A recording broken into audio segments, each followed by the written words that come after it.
മതേതര വോട്ട് എന്ന് വെച്ചാൽ SDP മത്സരിക്കുന്നത് കൊണ്ട് SDP നേതൃത്വം കൊടുക്കുന്ന ഒരു അല്ലെങ്കിൽ ആ പാർട്ടിയുടെ വോട്ടുകൾ അത് മതേതര വോട്ടുകളാണെന്ന് അദ്ദേഹം സമ്മതിക്കുകയും ആ മതേതര വോട്ടുകൾ ഭിന്നിച്ചു പോയാൽ അവിടെ ലീഗ് തോൽക്കുന്നതാണ് പറയുന്നത്. പരസ്യമായി പറഞ്ഞാൽ അങ്ങനെയാണ്. ഇപ്പൊ എന്തൊക്കെ ആയിക്കോട്ടെ മതേതര വോട്ടുകൾ എന്ന ആ ഒരു പദപ്രയോഗത്തെ സ്വാഗതം ചെയ്യുകയാണ്. SDPയുടെ മതേതരത്തെ അംഗീകരിക്കുന്നതിൽ സന്തോഷമുണ്ട്.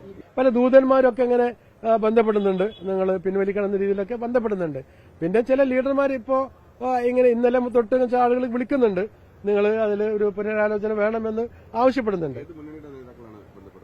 ബന്ധപ്പെടുന്ന UDFന്റെ നേതാക്കന്മാർ ബന്ധപ്പെടുന്നുണ്ട്, നിങ്ങൾ പിൻവലിക്കണം എന്ന് ഇപ്പോൾ ആവശ്യപ്പെടുന്നുണ്ട്.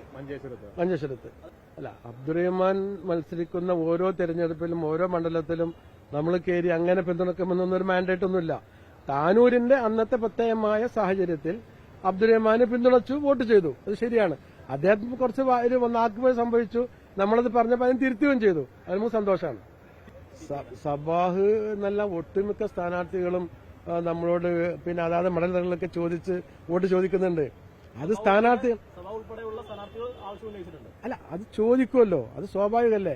അത് പ്രത്യേകിച്ചും സഭാവൊക്കെ ഒരു സ്വതന്ത്ര സ്ഥാനാർത്ഥികൾക്ക് ചോദിക്കുന്നതിന് ഒരു ബാരിക്കേഡും ഇല്ലല്ലോ. കാരണം സ്വതന്ത്രനാണ്, അദ്ദേഹത്തെ എല്ലാവരുടെയും വോട്ട് ചോദിക്കാം. അങ്ങനെ ചോദിക്കുന്നതിന് എന്താ തടസ്സമുള്ളത്?